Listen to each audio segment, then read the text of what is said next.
출애굽기서 4장 21절로부터 23절까지의 말씀입니다. 여호와께서 모세에게 이르시되 내가 애굽으로 돌아가거든 내가 내 손에 준 이적을 바로 앞에서 다 행하라. 그러나 내가 그의 마음을 완악하게 한즉 그가 백성을 보내주지 아니하리니 너는 바로에게 이르기를 여호와의 말씀에 이스라엘은 내 아들 내 장자라. 내가 내게 이르기를 내 아들을 보내주어 나를 섬기게 하라 하여도 내가 보내주기를 거절하니 내가 내 아들 내 장자를 죽이리라 하셨다 하라 하시니라. 아멘. 이는 하나님의 말씀입니다. 여러분들 특히 여성분들은 이렇게 자주 보시는 게 뭐죠? 한국 드라마. 남자 성도님이 더 정답을 말씀해 주시네요. 한국 드라마 아마 많이 보실 겁니다. 근데 요즘 한국 드라마 내용을 보시면은 어때요? 옛날 드라마하고 좀 다릅니다. 그래서 이런 드라마를 향해서 우리가 무슨 드라마라고 그러죠? 막장 드라마. 어떻게 그렇게 잘하세요? 막장 드라마라고 합니다. 막장 드라마가 뭐죠? 평소에 일어나지 않을 그런 상황들이 계속해서 연속적으로 일어납니다. 그리고 동시다발적으로 일어나요. 그러기에 등장인물들이 서로 막 얽히고 설킵니다. 그리고 비윤리적, 비교육적, 비도덕적, 그리고 폭력적 요소들이 극단적으로 또 자극적으로 설정되어 있는 것을 보게 되죠.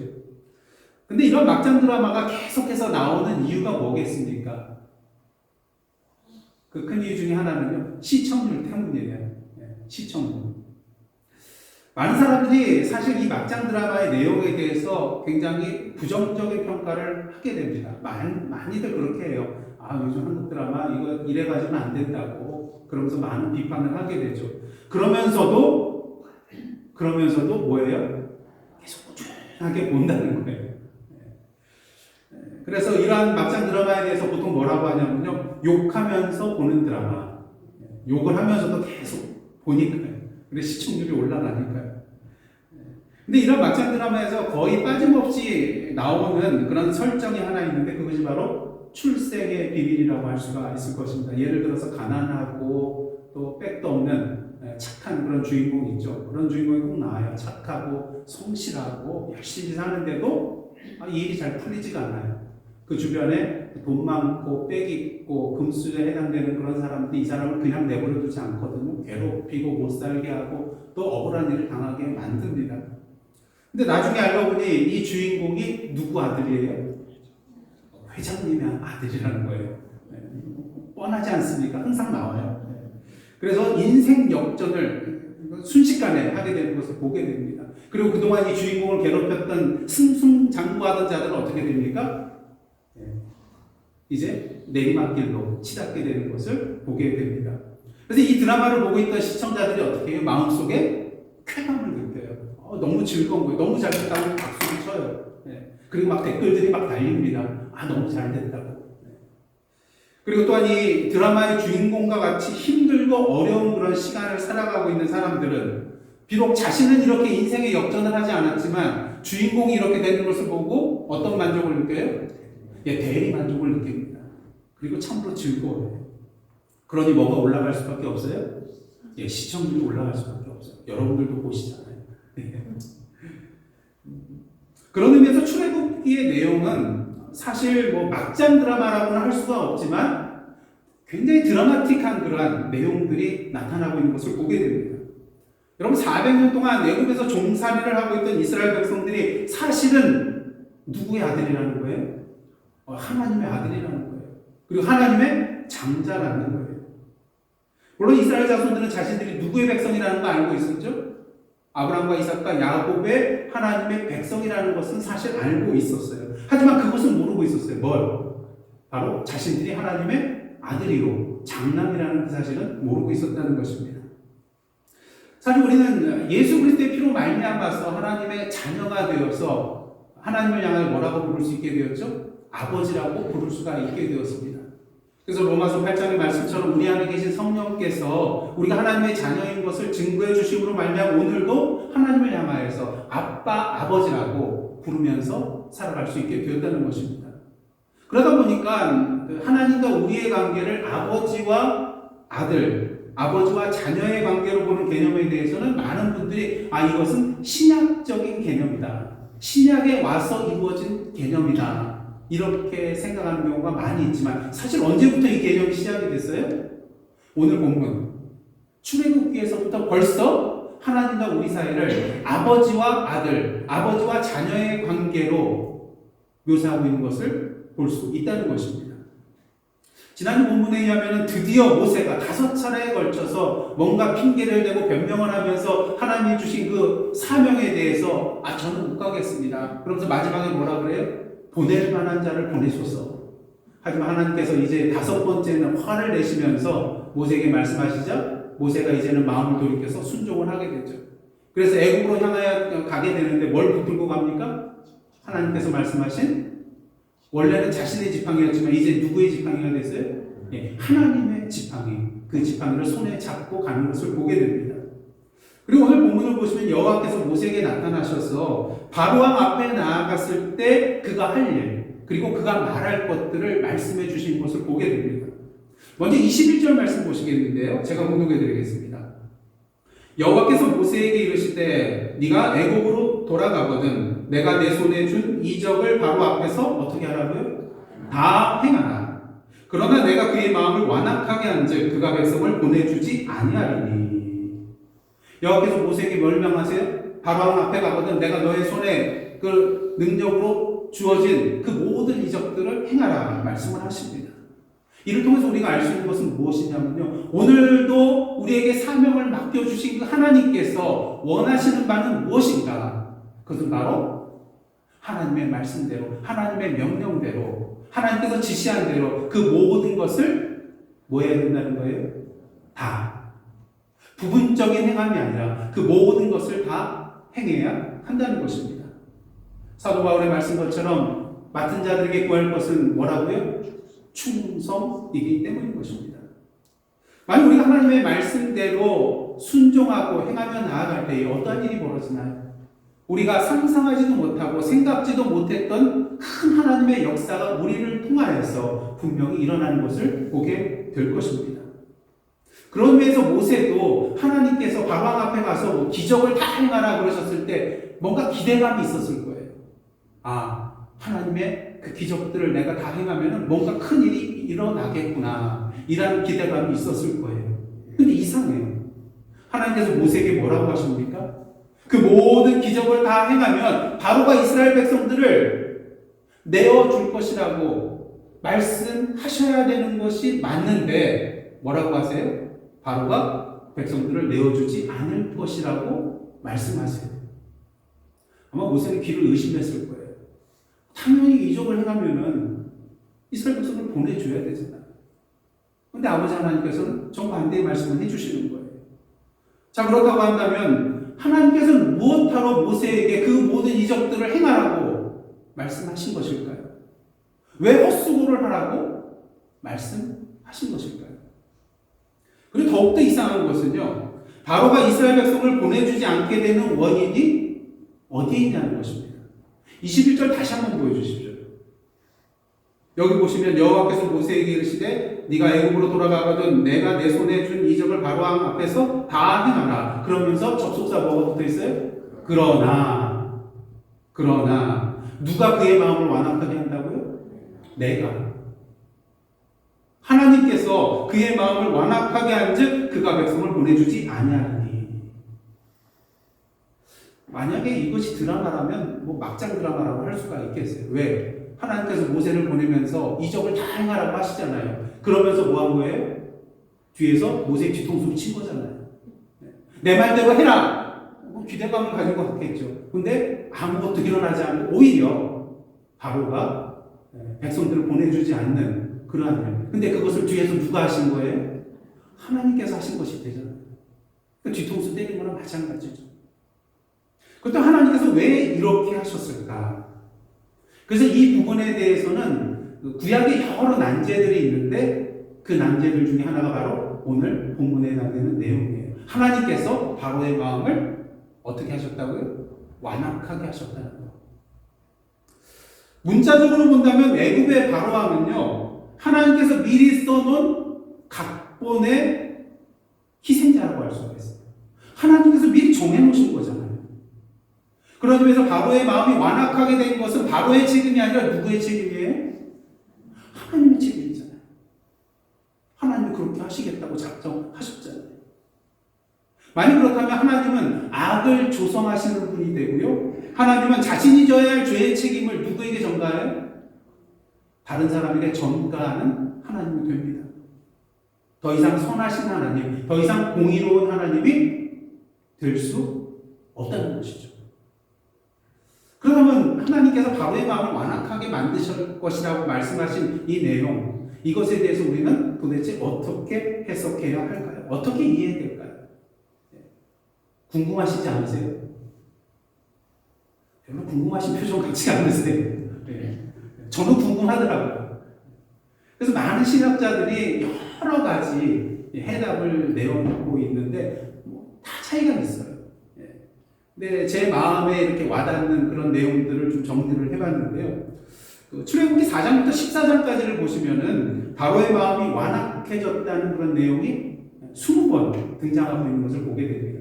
근데 그 중에 절반 10번은요, 바로 왕 스스로 마음이 완악해졌다 이렇게 표현을 하고 있고요. 나머지 10번은 누가 한 것일까요? 하나님께서 바로의 마음을 완악하게 만드셨다 이렇게 나와 있는 것을 보게 됩니다. 그리고 하나님께서 완악하게 하신 그 내용 중에 두 가지는요, 오늘 본문 21절과 7장 3절에 나타나는데 그게 어떤 식으로 쓰였냐면 앞으로 일어날 것을 예언하는 그런 형식으로 이 표현이 사용된 것을 우리가 보게 됩니다. 이미 결정하셨다고 우리가 이해할 수밖에 없는 것이죠. 하지만 꼭 그렇지는 않은 것 같습니다. 보통 구약에서 하나님께서 선지자들에게 말씀을 주실 때 어떤 심판이나 재앙의 그런 말씀을 주실 때 한 가지 조건이 붙어 있는 것을 보게 돼요. 보통은 만일 네가 회개하지 않으면, 뭐 하지 않으면요? 회개하지 않으면 이러한 것을 내가 내리겠다. 재앙을 주겠다. 저주를 내리겠다. 뭐 이런 표현이 나타나는 것입니다. 그리고 구체적으로 이런 말씀을 하시지 않았다 하더라도 이것을 전제로 하고 계시다는 것을 우리가 알 수가 있어요. 그래서 이것을 알 수 있는 대표적인 예가 바로 요나서입니다. 요나가 처음에는 하나님의 명령에 대해 순종하지 않고 도망가려다가 이제 우여곡절 끝에 다시 니느웨로 가게 되죠. 그럼 뭘 선포합니까? 40일이 지나면 이 성이 무너지리라. 이것을 선포합니다. 근데 여러분 40일이 지나서 이 니느웨 성이 무너졌나요? 아니요, 무너지지 않았습니다. 그 이유가 무엇입니까? 니느웨 성의 왕을 비롯하여 모든 백성들이 붉은 베옷을 입고 금식하고 회개하며 하나님께 부르짖음으로 말미암아 하나님께서 어떻게 하셨어요? 당신의 뜻을 돌이키시고 재앙을 내리시지 않으셨거든요.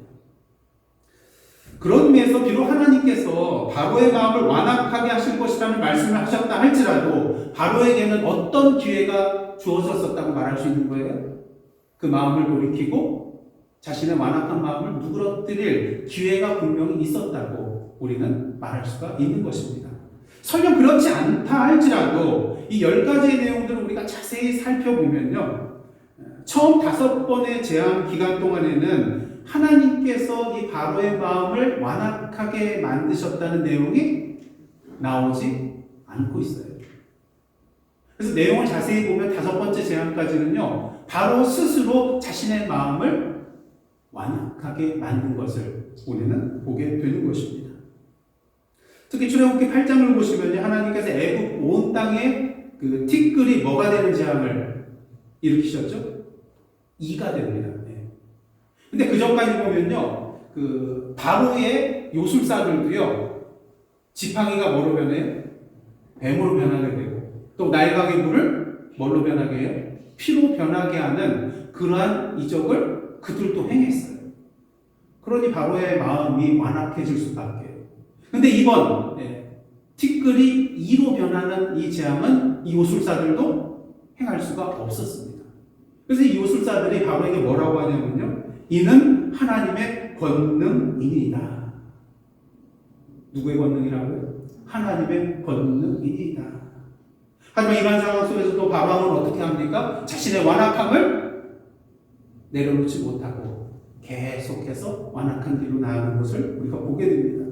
그리고 정작 하나님께서 이 바로의 마음을 완악하게 만들었다는 내용은 어디서부터 나오냐면요. 9장 12절부터. 그러니까 6번째 재앙인 악성 종기의 재앙이 일어난 이후부터 이 표현이 등장하는 것을 보게 됩니다. 이를 통해서 우리는 최소한 무엇을 말할 수 있습니까? 하나님께서 처음부터 바로의 마음을 완악하게 만드신 것은 아니었다는 것이죠.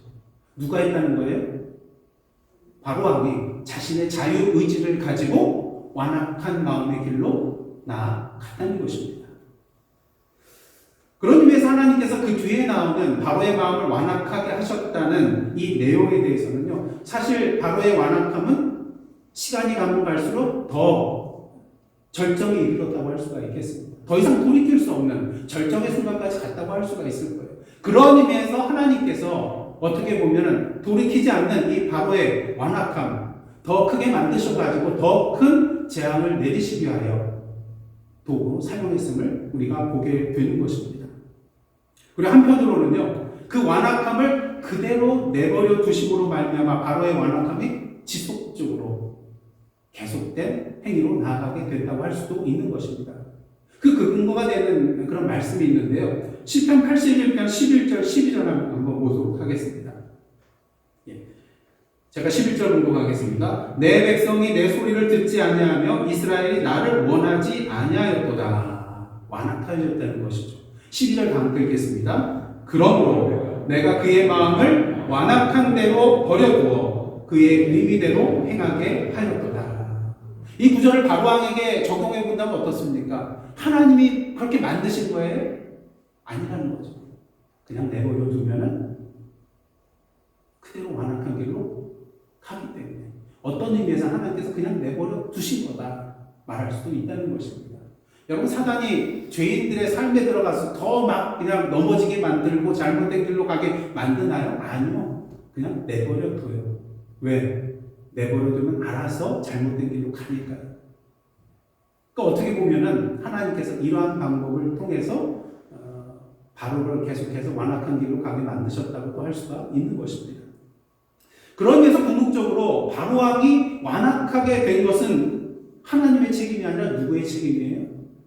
바로 왕 스스로의 책임이라고 할 수가 있는 것입니다. 이전 하나님께서는 바로 왕이 완악해질 것을 알고 계셨습니다.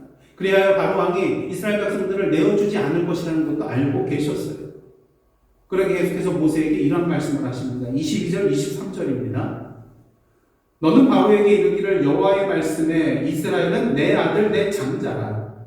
내가 내게 이르기를 내 아들을 보내주어 나를 속이게 하라 하여도 네가 보내주기를 거절하니 내가 네 아들 내 장자를 죽이리라 하셨다 하라 하시니라.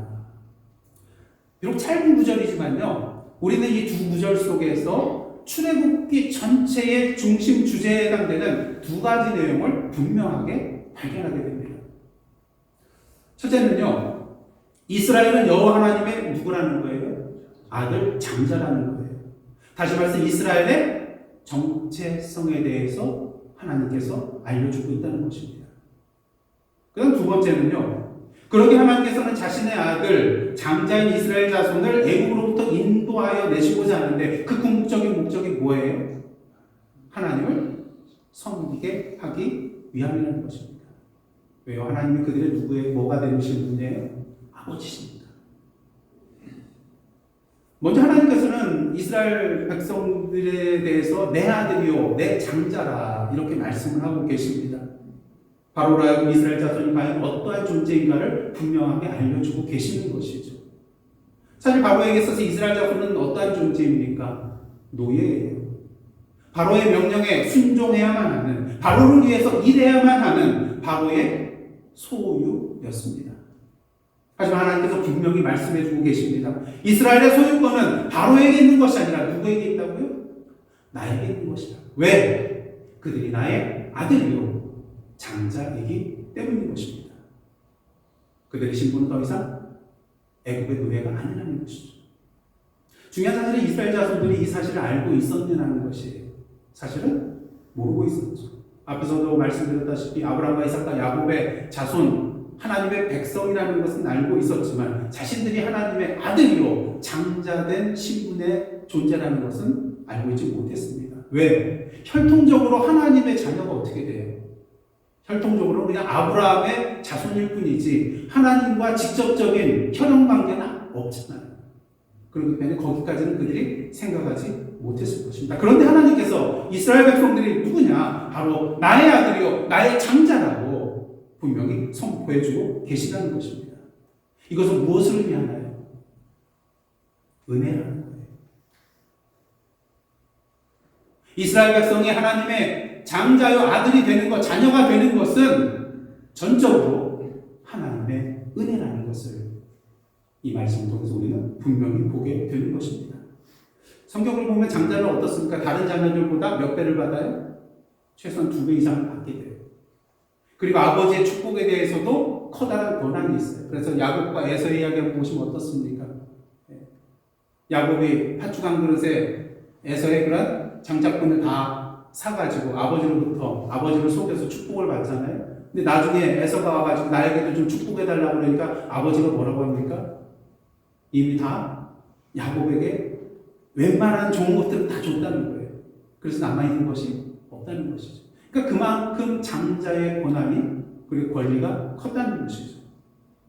특별히 하나님께서 아브라함에게 축복을 해주셨잖아요. 그래서 여러 가지 그런 복의 약속들을 주셨는데 이것이 누구에 의하여 계속 계승되어 나가나요? 바로 장자에 의해서 계속해서 이것이 계승되어 나가는 것을 보게 되는 것입니다. 그런 면에서 하나님께서 이스라엘 백성들을 향하여서 너희는 내 자녀요, 내 아들이요, 내 장자라고 한 것은 엄청난 큰 의미를 담고 있다고 할 수가 있는 것입니다. 그리고 이러한 하나님의 말씀, 너희는 내 아들이요, 내 장자라는 이것은 이스라엘 자손에게만 적용되는 것이 아니라 누구에게도 적용이 되는 거예요. 바로 저와 여러분에게도 적용되는 말씀이라는 것입니다. 하나님으로 사랑으로 말미암아서 은혜 가운데 예수 그리스도의 피로 말미암아 영적인 아브라함의 자손이 된 우리들도 아버지 하나님의 아들이요, 장자요, 자녀이기 때문인 것입니다. 그렇기 때문에 여러분 당당하세요. 좀 자부심을 좀 갖고 살아가시기를 원합니다. 주위 사람들이 무시하고 천대한다 할지라도 여러분들 위축되지 마시기를 원합니다. 혹시 오늘도 살아가는데 400년 동안 애굽에서 종살이를 하는 듯한 고난과 역경과 어려움을 겪고 계십니까? 그럼에도 불구하고 결코 소망의 끈을 놓지 마시기를 원합니다. 왜? 우리는 누구의 자녀예요? 하나님의 자녀. 하나님의 아들이요 하나님의 장자이기 때문인 것입니다. 여러분들 기억하시죠? 이스라엘 백성들의 그러한 애굽에서의 탄식과 부르짖는 소리, 이에 대해서 아버지 하나님께서 가만히 계시지 않았어요. 전에 함께 나눴던 말씀 기억나시죠? 하나님이 들으셨습니다. 하나님이 기억하셨습니다. 하나님이 보셨습니다. 하나님이 아셨습니다. 그럼 그 다음은 뭘까요? 하나님의 행동하심이, 일하심이 분명히 나타난다는 것이죠. 그러게 출애굽기 3장 8절을 보시면 하나님께서 이런 말씀을 하세요. 제가 읽어가겠습니다. 내가 어떻게 한다고요? 내려가서. 내가 내려가서. 그냥 명령하는 게 아니에요. 본인이 내려가서 그들을 애국인의 손에서 건져내고 그들을 그 땅에서 어떻게 해요? 인도하여 아름답고 광대한 땅, 적과 꿀이 흐르는 땅, 곧 가나안 족속, 헷 족속, 아모리 족속, 그리스 족속, 히위 족속, 여부스 족속의 지방에 어떻게 한다고요? 데려가려 하노라. 하나님께서 왜 친히 이렇게 내려오셔서 이스라엘 자손을 건져내고 인도하여 내시고 약속의 땅으로 데려가려고 하시는 것일까? 그 이유는 오직 하나예요. 우리가 누구이기 때문에? 하나님의 자녀이기 때문에. 명령해서도 될 거예요. 그런데 친히 내려오시겠다. 친히 인도하시겠다. 친히 데려가시겠다.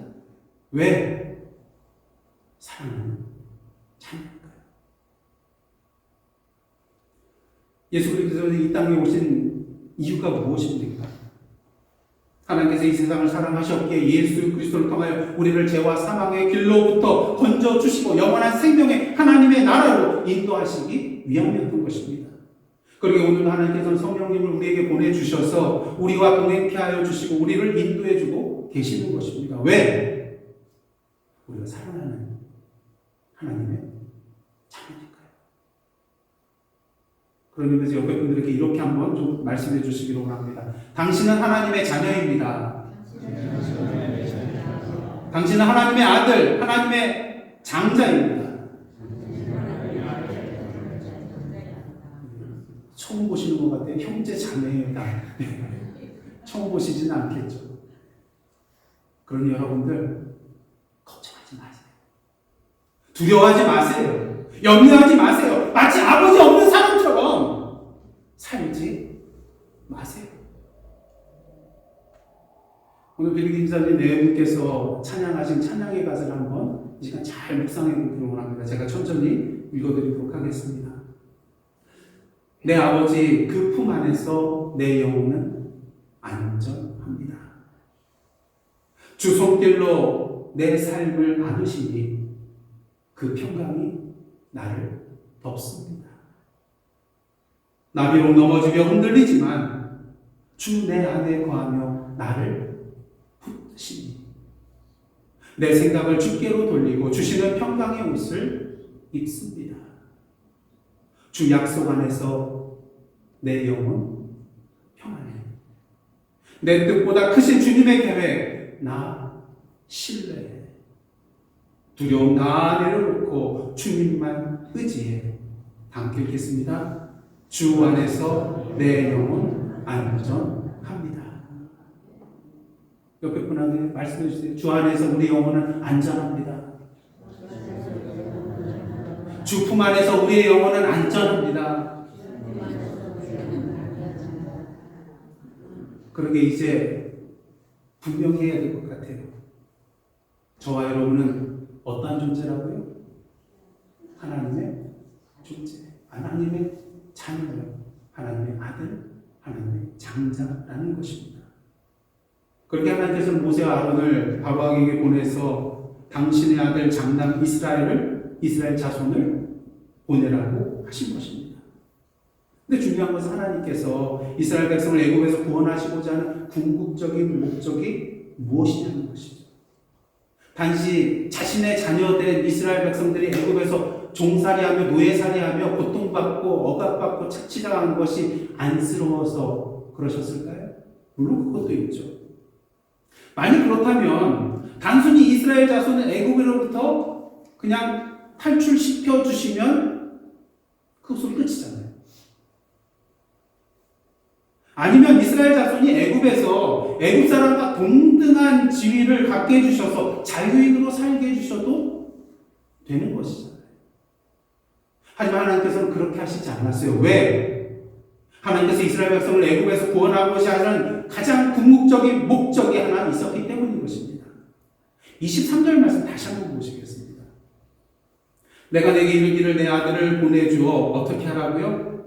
나를 섬기게 하라.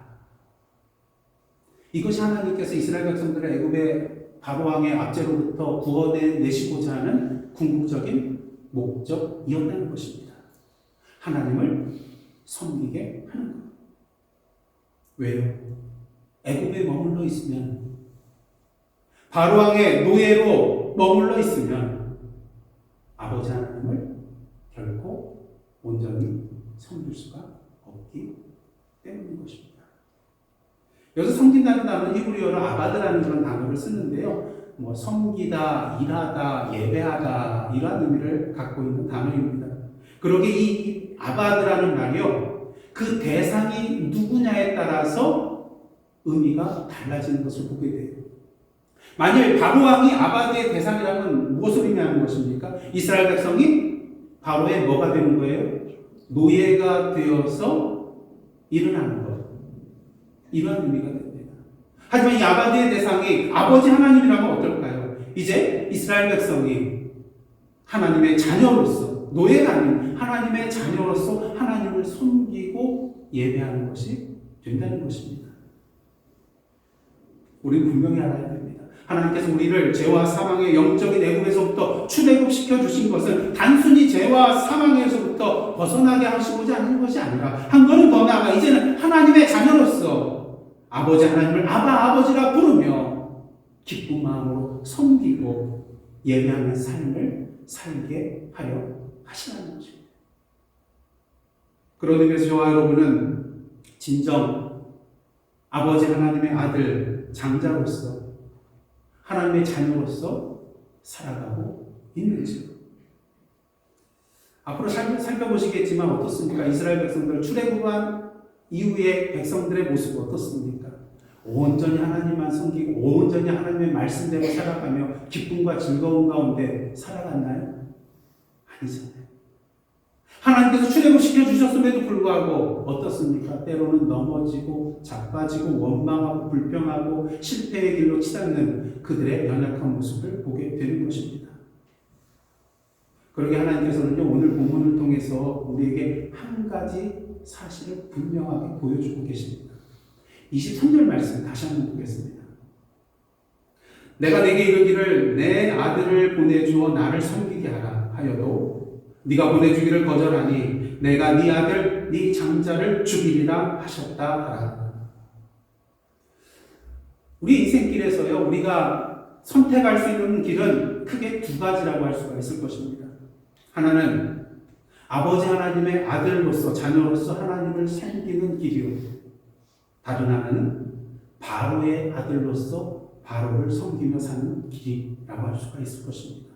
중요한 사실은 어떠한 길을 선택하느냐에 따라서 우리의 인생이 완전히 달라지게 된다는 것이죠. 아버지 하나님의 아들로서 살아가는 것은 하나님께서 예비해 놓으신 영원한 가나안 땅에서 영원한 생명을 누리는 삶이라고 할 수가 있을 것입니다. 하지만 바로의 아들로서 살아가는 것은 오늘 본문 말씀대로 뭐예요? 죽음이라는 것이죠. 영원한 죽음이라는 것입니다. 그렇다면 오늘의 바로는 도대체 무엇일까요? 오늘도 우리 하여금 그것의 종살이 노예로 살아가도록 만드는 것이 있다면 그것이 물질이 되었든 명예가 되었든 권력이 되었든 육체적인 쾌락이 되었든 그것이 바로 오늘의 바로라고 할 수가 있는 것입니다.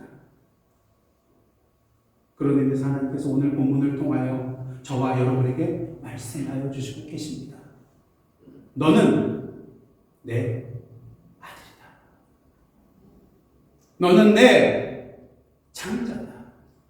너는 내 사랑하는 자녀다.